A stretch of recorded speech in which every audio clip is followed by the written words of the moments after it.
Hi, welcome. In this section, we're going to learn how to find the derivative of a quotient using the quotient rule. The quotient rule is a special rule that we're going to use when we're finding the derivative of a quotient of two functions. So if y equals u divided by v, and u and v are both differentiable, then y prime is going to equal u prime times v minus u v prime all over v squared.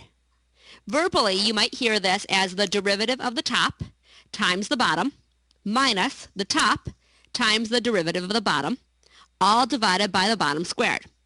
Now, when I was in high school, our calc teacher said low d high minus high d low, all over the square of low we go. He also accompanied this with the tune from Snow White, so get that in your head, might help you remember it. Let's look at a couple examples. Y equals x minus 5 all over 6x squared plus 3.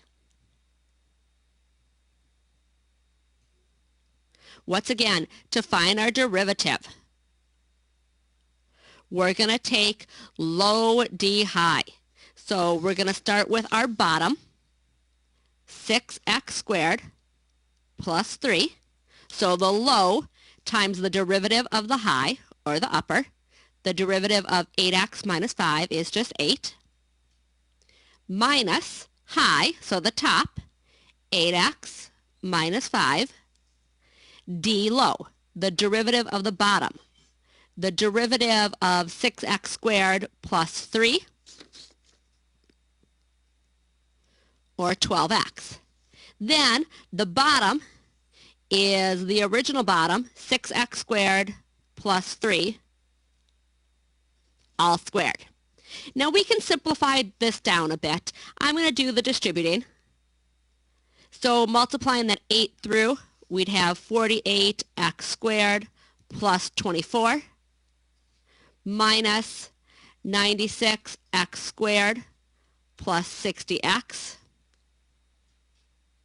That's all divided by 36x to the 4th plus 36x squared plus 9. There are a couple like terms we can combine. So our final answer would be negative 48x squared plus 60x plus 24, all divided by 36x, x to the 4th plus 36x squared plus 9. Now, honestly, I have to tell you, I just learned that as far as the AP test goes, they're really fine if you don't simplify. So if you left this as your answer, that is correct. So really, you might want to get in the habit of not overly simplifying, because if you make a mistake as you're simplifying, you're going to lose points. So for the AP test, if you apply the derivative rule correctly, you're going to get your points. Be careful that you don't make errors that are going to deduct you points. Let's look at one more example. Y equals sine 5x divided by the natural log. To find our derivative, start off with the low, natural log of x, times the derivative of the top. Now remember, when we're doing the derivative of the top, we're going to have to use the chain rule.